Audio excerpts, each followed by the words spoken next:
While this self-inflammation ritual was going on, the crystal ran out of view by the wooden hands of the constructs, its shine fading from the room. The fire surrounding the orc and the one flowing from the axe had too faded in turn. I cannot. I cannot fade, Nuraka fought. From splash was heard as he faded. Orc thoughts. Orcs don't exactly think the same way as most other races do, and so Nuraka more than likely thought something along the lines of "Grrr!" which, when translated by top orcologists, mean about the same thing. That or I Victor, you die!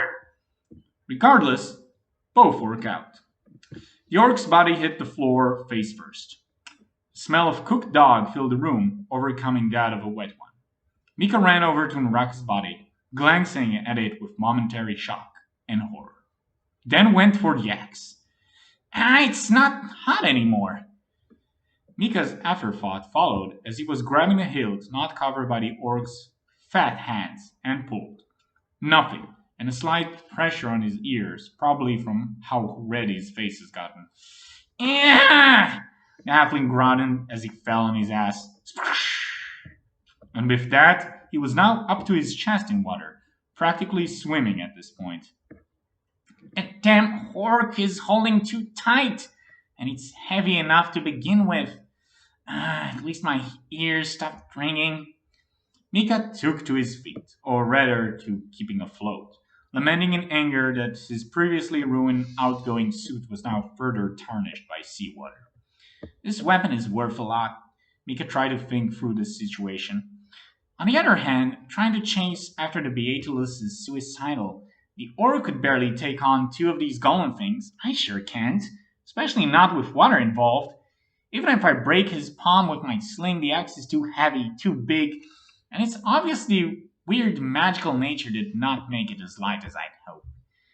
The axe is magical, so maybe I can draw a rune on it? Do I remember any useful runes? I probably should have paid more attention in class. Wait, I know. I'll just try to impart my wind magic. Oh wait, is it moving? Mika peered down at the shifting corpse of the orc and blinked.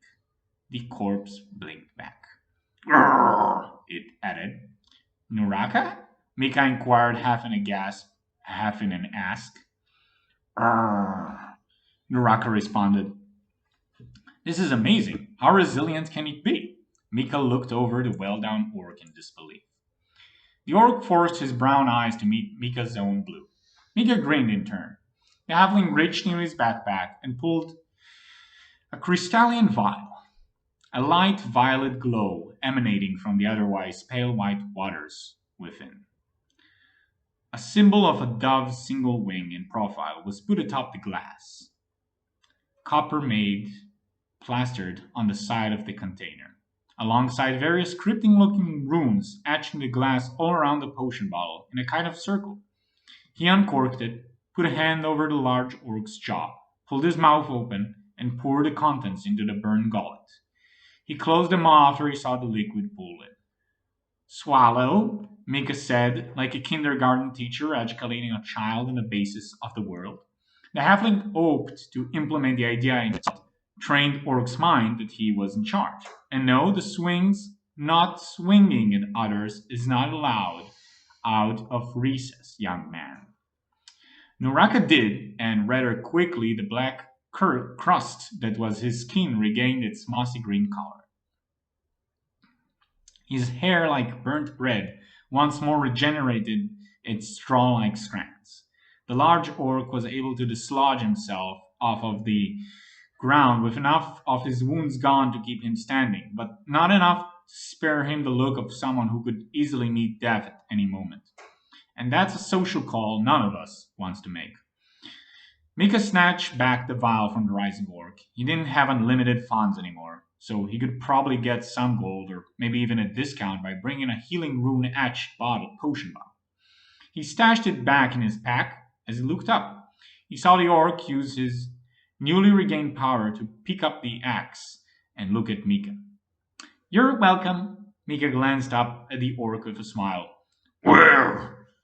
Nuraka grunted out and pointed toward the pillaged pillar, where the crystal had previously been stolen from. Oh no, we're not going underwater after those two. Here he goes.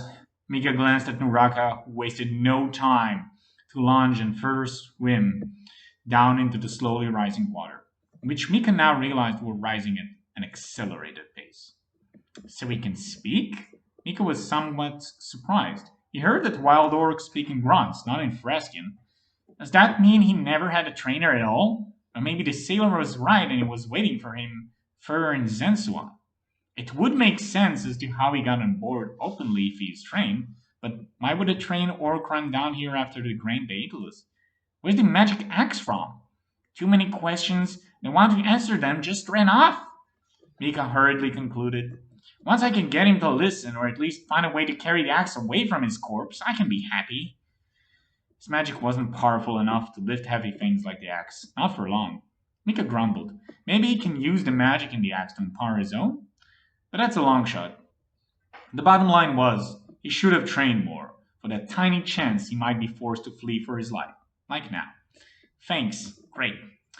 Mika, already practically swimming, took in a deep breath. The remaining air of the room gathered around his head like a sphere of wind.